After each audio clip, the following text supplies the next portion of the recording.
throw her off.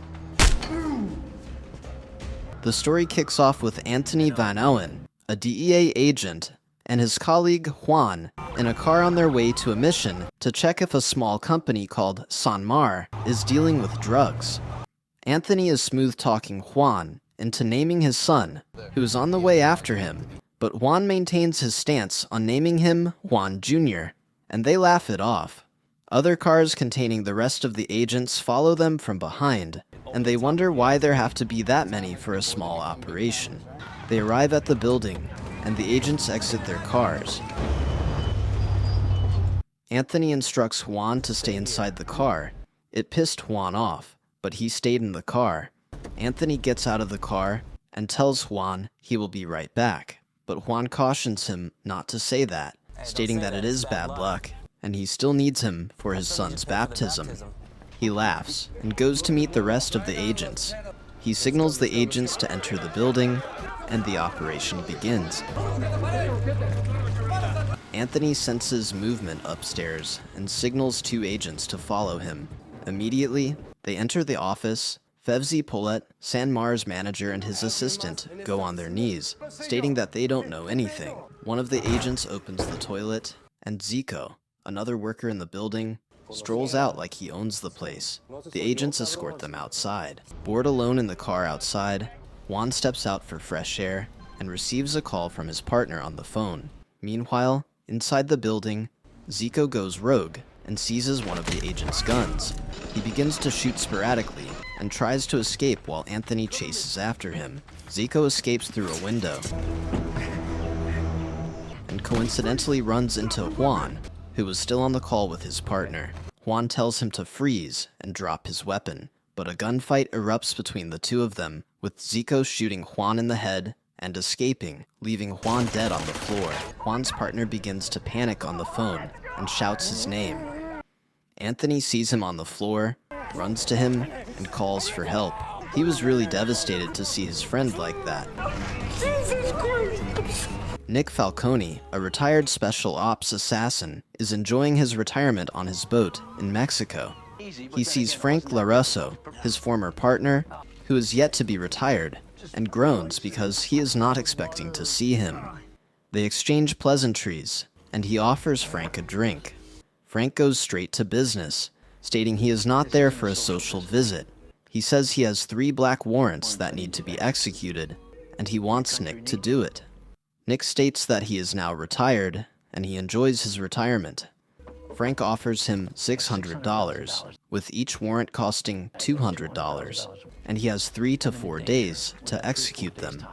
He then gives Nick their file. Nick's mind begins to change at the sight of cool cash. You folks must really be up against the wall. And goes through their file.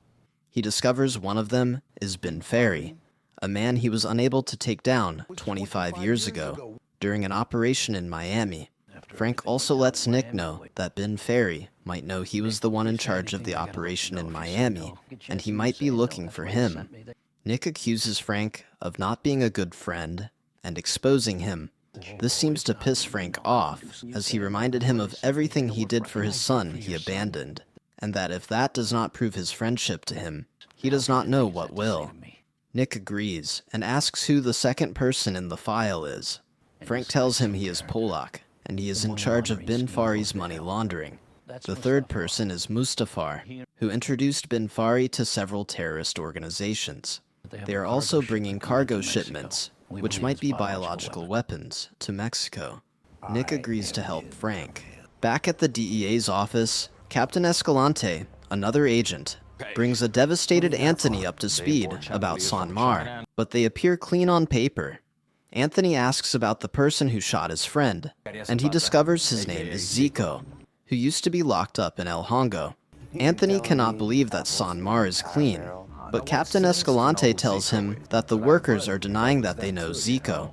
Before that, Anthony had a background check done on the manager because he suspected him, and the answer was brought to him in the office. Juan's partner comes to the office, and Juan goes to meet her.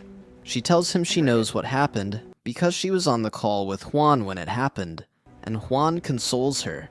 Anthony and Captain Escalante go to interview Polat. They inform him they know he is into money laundering, and he is on the run, so there is no need for him to hide anything. Polat, sensing his cover has been blown, decides to strike a deal with them. He says he will give them Hussein bin Fahey in exchange for his release, but they don't know who that is. They only know of Rashida bin Fahey, who is in charge of the new cultural center. Polat says she is his niece, and continues to explain who Hussein bin Fahey is, stating that if care is not taken, he is going to level the United States economy and any other rich country. They asked Polat if it was a bomb, but he told them it was better than a bomb, and his workers were unloading it into the truck when they came to raid San Mar. Anthony calls his bluff because all they met was chandeliers. They do not believe him and go on a break, leaving him there. Back at the office, they see Polat talking into the camera in his room, meant to watch him. Anthony sees that he is serious about what he is talking about, and offers to call the FBI. Nick gets ready for his operation. He was in the process of changing his car's plate number when he received a call about where Polat would be. Back at the DEA's office, Anthony confirms to Captain Escalante that Polat was not lying and that the FBI needs him, so he is taking him to the border immediately. Captain Escalante tells him to take an escort along, but he declines. Nick sets up his weapon and marks Polat in the hotel, where he was staying to wait for the FBI. He was receiving a massage. Nick tries to wait for a clear target, but he does not get one. Anthony enters the room, orders him to get ready to meet the FBI, which displeases Polat. At the hotel entrance, as they were about to enter the car, Polat barked an order at the man who was mishandling his $3,000 suitcase and was shot in the head. Everybody in the area ran for safety, while Anthony tried to locate who the shooter was. Sensing it was a stray bullet, he got up and ran to the next building, which was too late as Nick had already left. Captain Escalante tells Anthony he has been given the go-ahead to go look for Zico, and he should be careful this time and always take an escort with him. Anthony trails Zico to a restaurant named Parallax, with the help of 2 Spanish operatives who can track the CCTV there, but can't hear what is going on inside. He visits the restaurant himself to plant a hearing device there. In the restaurant, he tries to get to where Zico and his men will be sitting, but is told it is the VIP section, so he sits at the regular section, where he sights a beautiful chick named Mina, who works there and is just getting off work. As a smooth guy, he follows her to a store, strikes up a conversation with her, and introduces himself as a DEA operative. He asks for her help to place a hearing device under the VIP table at Parallax. She was skeptical at first, but later agreed, telling him she owes him one. She also flirts with him, telling him she thought it was her lucky day until he introduced himself as a lawman, which left Anthony speechless. Later that day, both Anthony and the Spanish operatives see Mina place the hearing device under the VIP table. Nick is in front of the Parallax for his next mission, and sees bin Fahey and his men walk into the restaurant for a business deal. Anthony, on the other hand, locates Zico in the midst of some men from his hideout and listens in on their conversations. The men are making a deal of some sort and proceed to another corner of the restaurant, which is confusing to Anthony. At the corner, Fernando, a hacker, tests his device, which has the power to control the electricity in the whole area for bin Fahey to see. This disrupts the work Anthony and his friends are doing for a short time before the electricity is restored. Fernando gives bin Fahey to test, and he shuts down the electricity for the second time before turning it back on. This again affects Anthony and his colleagues. Bin Fahey congratulates Fernando and tells everybody in the room to go and eat, but is interrupted by Nick, who enters the room in a mask and goes on a shooting spree. Bin Fahey is escorted to safety by some of his men, while the rest could not make it.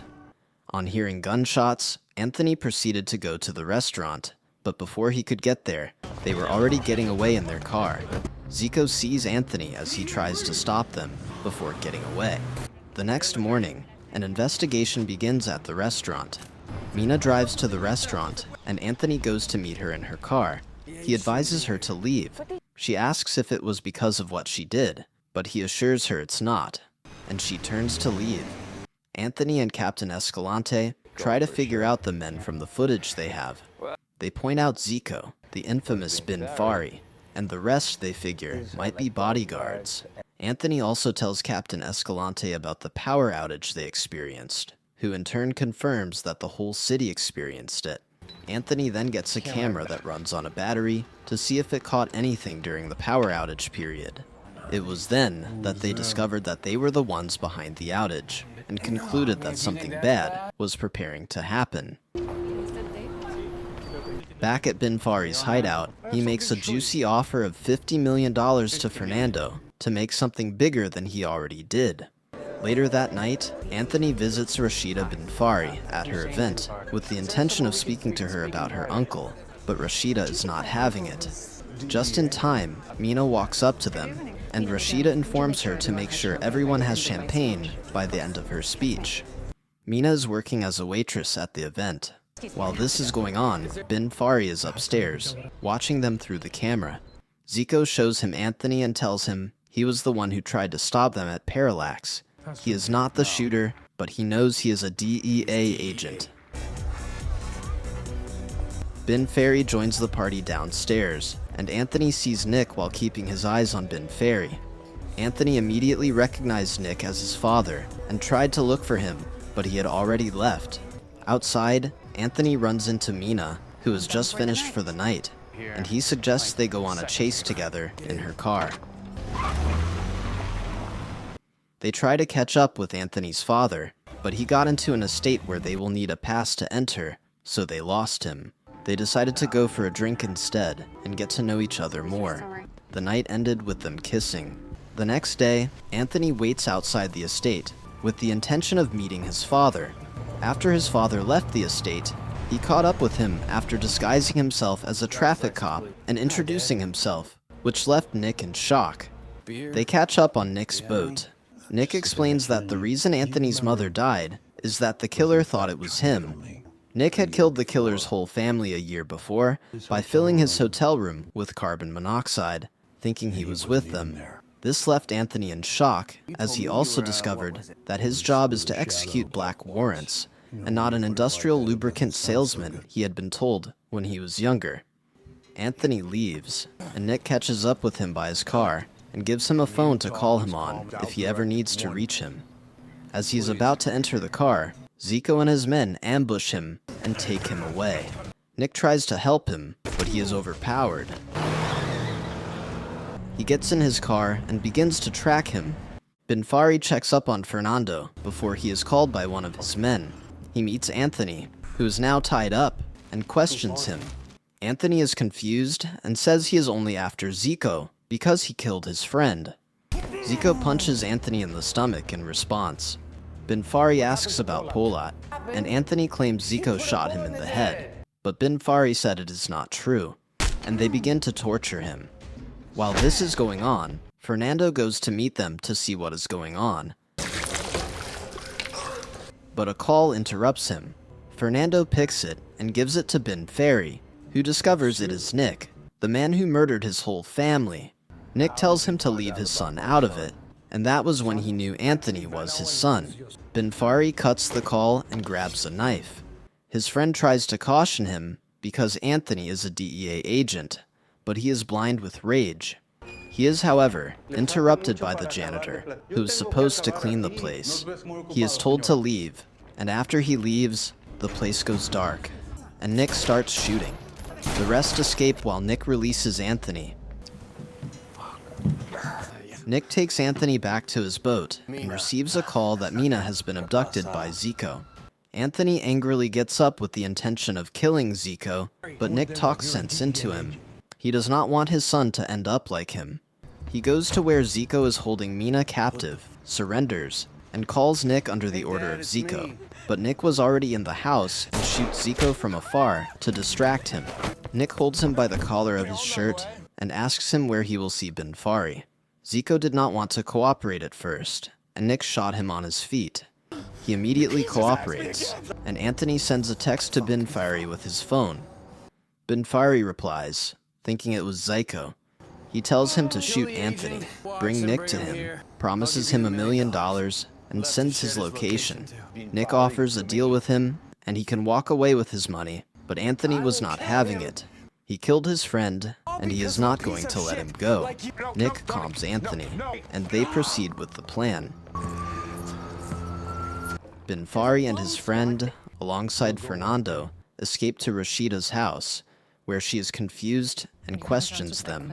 Fernando also begins to complain, and Fahey shoots him in the head, which leaves Rashida in shock. Zico enters the house, pointing a gun at Nick, who walks in front of him, and Anthony in a body bag. He is helped in by one of Fahey's guards, because he is limping. Zico asks Fahey to transfer his money to an account he gave him on paper, and he sends the money. Fahey asks to see Anthony, who pretends to be dead. Anthony gets up and points his gun at Fahey. Nick also did. Fahey tells Zico to shoot them, but he replies that his gun is empty. Anthony tells Rashida to go to the cultural center, ask for Captain Escalante, and give him the address to the house, stating he will know what to do. She leaves, and Nick shoots everyone left there apart from Zico. The police arrive and meet Zico, who has been tied up and placed in a body bag. Anthony plays godfather for Juan's baby, who has now been born as they celebrate on Nick's boat. Mina prepares a hamburger for them, while Juan's partner narrates how Anthony helped them get $1 million life insurance Juan left behind, and expresses her gratitude to Anthony. Anthony receives a call from Frank LaRusso, who informs him about an operation in San Diego.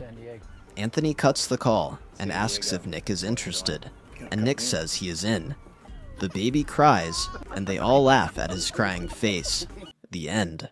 Thank you for sticking to the end of my video. Please do me the biggest favor by leaving a like, comment, and subscribe, and I hope to see you in the next video.